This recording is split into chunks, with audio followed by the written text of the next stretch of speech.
Galbrena has now been out for a couple of days, and now I believe I've had enough time to fully form my opinions on her.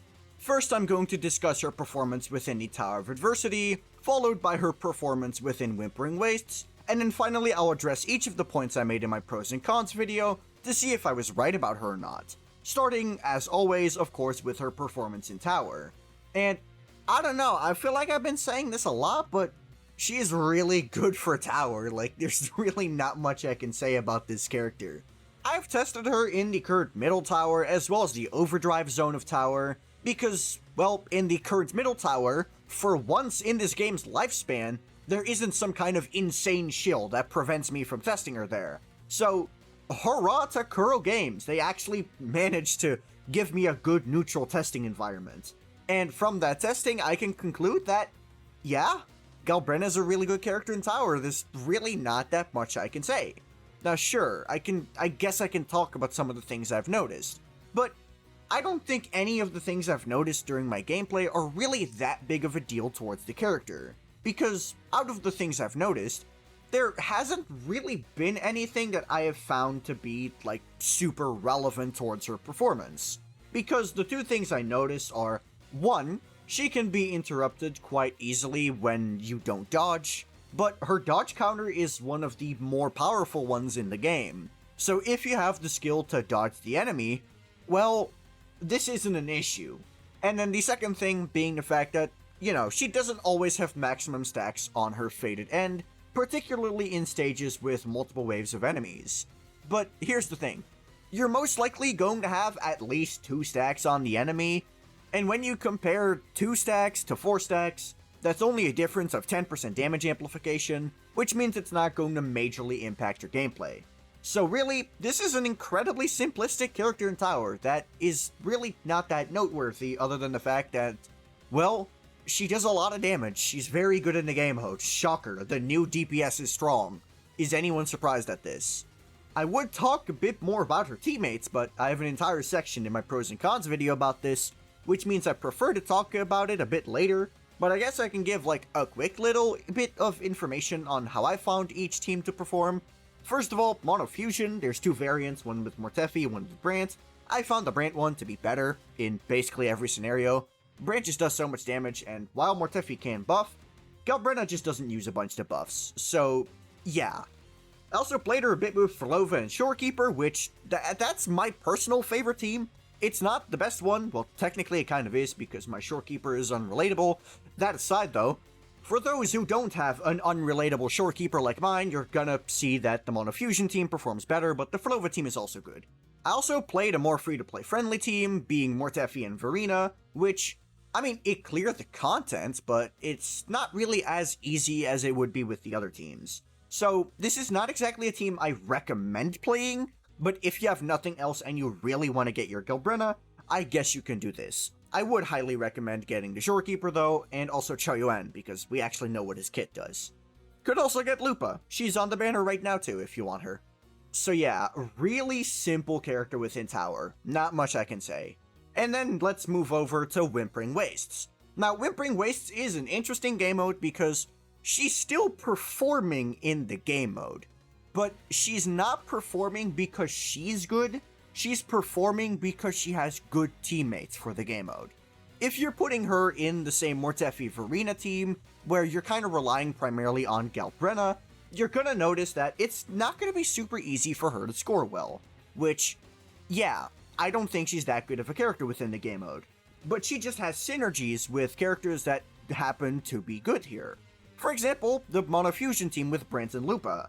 Brant and Lupa is one of the better combinations for in Whimpering Wastes. So, just putting Galbrena in there gives you just a good team because you already have a strong core with the Brant and the Lupa. But the team isn't good because Galbrena's good in the mode, it's good because Brant and Lupa are. And you're gonna face a really similar dilemma when you're looking at a Frolova and Shorekeeper team. Frolova, despite being nerfed by current Havoc resistance, is still so powerful that she single-handedly carries Galbrena to new heights. Because of course she is. Frolova is a stupidly good unit that I really have to talk more about in the future, but yeah. Galbrena isn't good in WhiWa because she is, she's good because she has good teams for the mode. Because Galbrena kinda doesn't really follow the things that make a character good in WhiWa. Because there's pretty big things to make you a good WhiWa character. One of which being damage output, which obviously Galbrena has in spades. Then there is consistency, which she doesn't really have. Almost all of her damage is packed into an approximately 8-second damage window, so she fails on that aspect. And then there's AoE, which is like, her AoE isn't bad, but you can definitely get some targeting issues where Galbrena decides to target an enemy that's farther away from the rest, which means you're not hitting as many enemies. And then there's also just some attacks that don't have as large of an AoE, meaning you're simply not hitting as many enemies. So she has decent AoE, very high damage, and then very mediocre consistency in terms of damage output. Meaning that overall, while she is good in WhiWa, she's not by any means amazing. When you're seeing some sort of Galbrena top score, you're most likely gonna see her getting carried by a token or carried by teammates, because Galbrena herself just isn't all that special within the mode. And that finally brings me to the points I made in my pros and cons video to see if I was right about them or not. Starting with the fact that Galbrena was going to be an amazing DPS. And, well, I do think that she is an amazing DPS with a very high damage output, and she's definitely a good character. But I don't know if I can really say that she's an amazing DPS when comparing her to other characters in the game. And by other characters, I mean primarily Filova and Augusta, because they have the most well-rounded performance across both modes. Whereas Galbrena is more of a tower specialist, who's also pretty decent in WhiWa, but even in tower, she's not beating the likes of Cardathea or Augusta. So it depends on how you define an amazing DPS. If an amazing DPS to you is simply a DPS that can clear all the content with relative ease, then yes, Galbrena is an amazing DPS. But when you start comparing her to the best of the best, you quickly start seeing some of the flaws she has, and why it might be a bit harder to call her an amazing DPS with no flaws. Another thing I said is that Galbrena could potentially be a ranged character because she is pistols. Yeah. I don't know if you've been looking at the footage here, it doesn't look like a ranged character to me.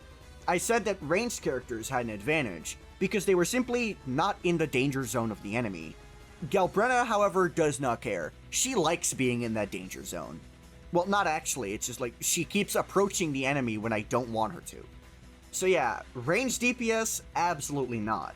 Another thing I said is that Galbrena would have a more dynamic rotation that doesn't care as much about having to dodge enemies. And this is sort of true, because Galbrena is pretty interesting. Her attacks aren't dictated by a duration or just simply having to fill up a bar. No, she has a certain amount of Forte bar that she is able to spend, and every single attack consumes a certain amount of Forte. And obviously, your stronger attacks are later on in your basic attack string, which means preferably you want to get to the later hits of your basic attack string. But when you're dodging, you can interrupt these animations, which would be an issue for some characters. But for Galbrena, it isn't really, because her dodge counter is incredibly powerful. So it's kind of weird to put her in this position, because technically, she doesn't care about having to dodge enemy attacks because she has an incredibly powerful dodge counter, but it would also be wrong to say that she doesn't care about having her basic attack string interrupted, because she very much does care. She wants to get to her 4th and 5th basic. It's just that her dodge counter is strong enough to where you don't really have to care much about missing out on the 4th and 5th basic. Another thing I said is that Galbrena would have plenty of team options, and I've also mentioned a pretty large amount of them already. I already mentioned the fact that she is good with Filova, I mentioned the fact that she is already good in a Mono Fusion team, and we also managed to get Choyuen's kit from a trial in the story. And considering he's all about buffing echo damage, yeah, he's also going to be very good for Galbrena, most likely her best in slot. So yeah, this is just undeniably true. But what I'm more interested in is that second point, being the fact that most of her teammates are 5 stars, which, as you might have been able to hear, is very true. And while I did mention a Mortefi team earlier on in the video, this team is simply a lot worse than all of the other teams. And I said in the video that these teams would still most likely clear tower and do the endgame fine. They are quite a significant drop from the 5-star teammates. So I was very right on this point.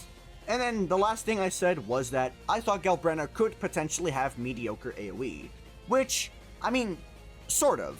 She definitely doesn't have the AoE of a character like Augusta, I feel. While some of her attacks do have a similar AoE of that of Augusta's, there are also quite a good number of attacks that simply don't have that AoE.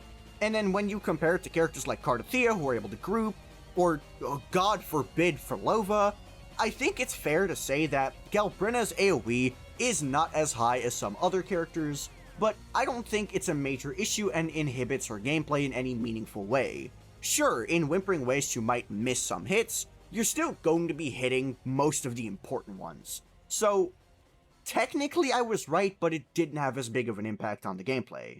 But those are just my thoughts on Galbrena. Let me know what you think of her in the comments down below. And while you're down there, be sure to like the video and subscribe to the channel. If you have any questions, join my Discord, which is linked in the description. If you just want to see more of me, you can check out my second channel as well, which is also linked in the description. I don't post much, but when I do, it's kinda just whatever I feel like. Primarily PGR content. But that'll be all from me. Peace.